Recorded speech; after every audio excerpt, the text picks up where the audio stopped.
پیش ہے افسانچہ بے زبان۔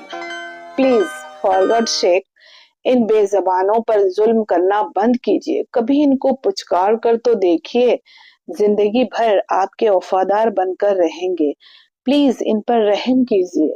شلپا میم اس شہر کی ایک فعال سماجی کارکن تھی اور خاص کر جانوروں پر ہو رہے تشدد کی روک تھام کی مہم سے جڑی تنظیم بے زبان کی سربراہ تھی۔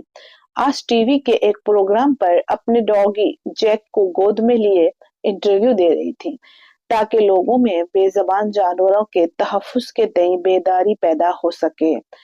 ان کے شوہر ایک نامور بزنس مین تھے، جب بھی وقت ملتا اپنی بیوی کے ان فلاحی کاموں میں ضرور مدد کرتے۔ انہیں اپنی بیوی پر ناز تھا۔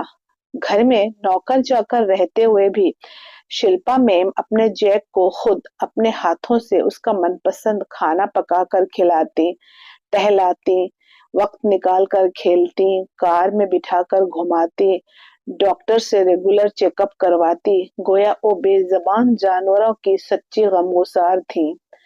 دوسری طرف اس شہر کے اولڈ ایج ہوم میں اپنے ہم عمر ساتھیوں کے درمیان بیٹھی شلپا میم کی ساس بھی ٹی وی پر یہ پروگرام دیکھ رہی تھی۔ اپنے دل سے اٹھنے والے شدید کرب کو بمشکل دبانے کی کوشش میں ان کی آنکھوں سے دو آنسو گر کر دامن میں جذب ہو گئے۔